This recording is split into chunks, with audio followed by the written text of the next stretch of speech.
Hello friends, my name is Kajal और आप सभी का स्वागत है मेरे चैनल पर।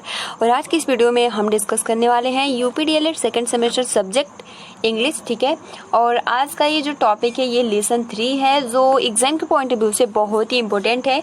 और इस लेसन का नाम है कन्वर्सेशन। ठीक है, जिसे हम कहते हैं बातचीत और इसे हम कन्वर्सेशन भी बोलते हैं या कन्वर्सेशन भी पढ़ते हैं।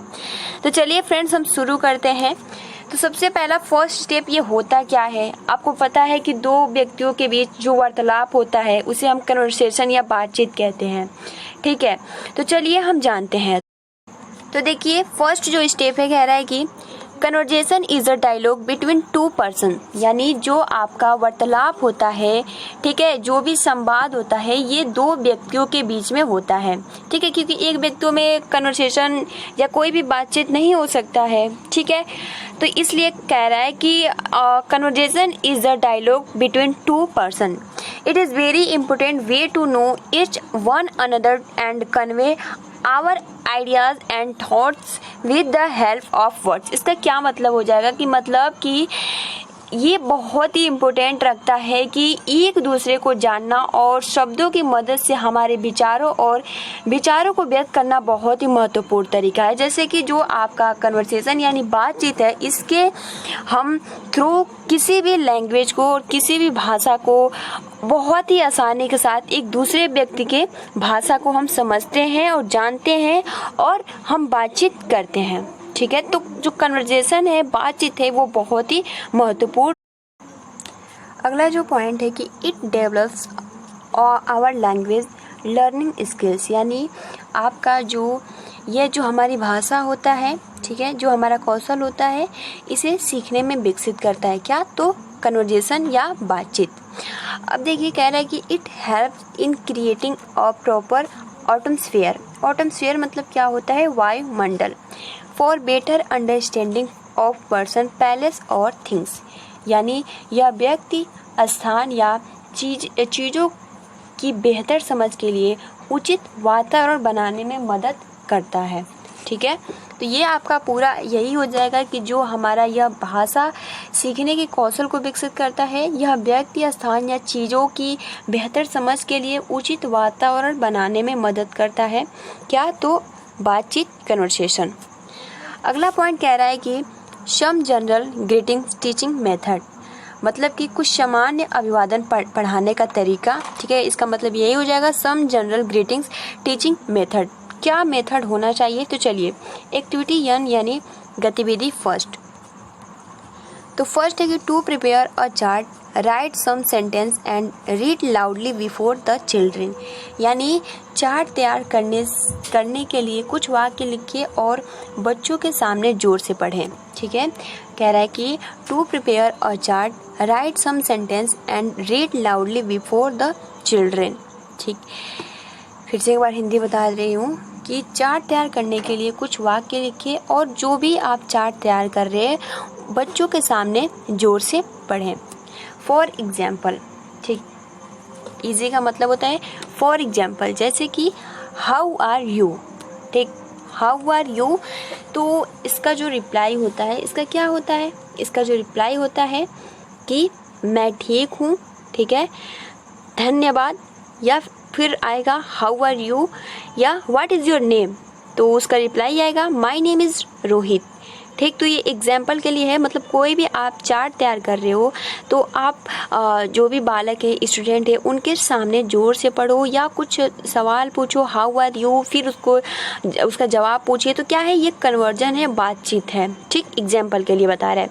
फिर कह रहा है note, prepare more conversational sentence and read it again and again before children, यानी अधिक संवादी वाक्य तैयार करें और बच्चों के सामने बार बार पढ़ें। ठीक, prepare more conversational sentence and read it again and again before children, यानी अधिक से अधिक संवादी वाक्य, जैसे कि आपका जो व्हाट इज़ योर नेम था, हाउ आर यू, मतलब कहाँ रहते हो, इस तरीके से आप सवाल कर सकते हो। ठीक है, what is your father name, what is your mother name, इस तरीके से ज़्यादा आपको बातचीत करना है। इससे क्या होता है, जो उनका लर्निंग होता है वो विकसित होता है। ठीक है, इंक्रीज होता है। तो यही ये नोट है। अब देखिए अगला जो गतिविधि 2, ठीक। Teacher will call to children with English text books, मतलब शिक्षक अंग्रेजी पाठ्य पुस्तकों के साथ 2 बच्चों को बुलाएगा। ठीक है, मतलब यहाँ कह रहा है कि teacher will call to children with English text books, यानी जो टीचर होता है, जो शिक्षक होता है, वो अंग्रेजी पुस्तक यानी अंग्रेजी पाठ पुस्तकों के साथ 2 स्टूडेंट यानी 2 बच्चों को बुलाएगा। फिर कह रहा है instruct them to give their books to each other respectively.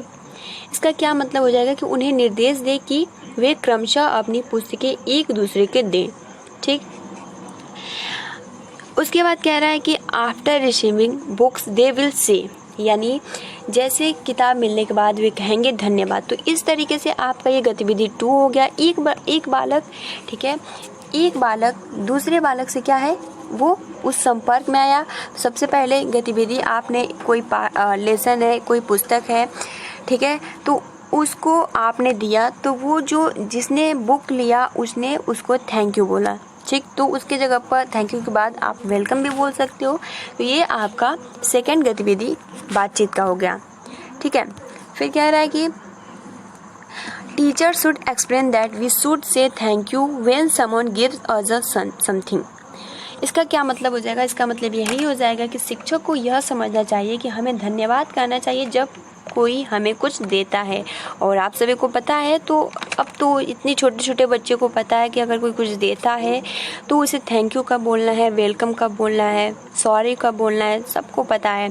ठीक है, तो हर एक स्टूडेंट को पता होना चाहिए और शिक्षक को और बताना चाहिए, क्योंकि जो छोटा बालक होता है उनके घर परिवार प्लस टीचर से ही उसको सीख मिलती है। तो यहाँ यही कह रहा है कि teacher should explain that we should say thank you when someone gives us something, मतलब यहाँ शिक्षक को विस्तार पूर्वक बताना चाहिए कि अगर कोई हमें कुछ देता है तब हमें उसकी जगह पर थैंक यू यानी धन्यवाद बोलना चाहिए। ठीक है, अब देखिए लेट्स नो वन अनदर, यानी एक दूसरे को जानते हैं। जैसे कि टीचर और चिल्ड्रन में क्या हो रहा है, बातचीत हो रहा है। Teacher good morning children, children good morning madam या सर। ठीक है, teacher children I am Seema, I am your teacher. ठीक, तो यहाँ आपका हो जाएगा, जैसे टीचर कहती है कि व्हाट इज़ योर नेम, ठीक, अपना इंफॉर्मेशन देती है। फिर कहती है कि व्हाट इज़ योर नेम, फिर कहते हैं और चाइल्ड, मतलब एक स्टूडेंट उठ के बोलता है आई एम अरुण। ठीक है, आपका जो भी नाम है। फिर कहती है teacher Arun where do you live, ठीक, तो I live in Ram Bagh. फिर teacher Tanu where do you live, I live in Lalpur. Teacher what is your father's name, Tanu madam my father's name is Shri Ram Kumar. Teacher what is your father, Tanu madam my father is a farmer, यानी किसान है। Note in the same way teacher trainer should, यानी उसी तरह शिक्षक प्रशिक्षक चाहिए। अगला कह रहा है कि make conversation about the acquainted things elements with the student, यानी आपका यहाँ हो जाएगा कि छात्रों के साथ परिचित चीज़ों तत्वों के बारे में बातचीत करें, यानी जो भी उन छात्रों को पहले से ही उनका पूर्व ज्ञान है उससे रिलेटेड आप उनसे बातचीत करें। ठीक है, ताकि जो उनकी रुचि है वो आपसे बातचीत करने में हो। ठीक, अब देखिए इसका क्या मतलब होता है, एक्वेंटेड का मतलब होता है परिचित। ठीक है, तो सिंपल इसका अर्थ यही हो जाता है कि एक शिक्षक को जो भी छात्र को पहले से ही जिस ऑब्जेक्ट के बारे में, जिस तत्व के बारे में, जिस वस्तु के बारे में पता होता है उसी से रिलेटेड छात्र को या स्टूडेंट को बात करना चाहिए। तो ये है आपका कन्वर्जेशन। हम नेक्स्ट वीडियो में बहुत ही अच्छे से इसके बारे में, ठीक है, ऑब्जेक्ट के थ्रू समझेंगे। तो फिलहाल आज के इस वीडियो में तब तक के लिए thanks for watching, take care, मिलते हैं अगले वीडियो में।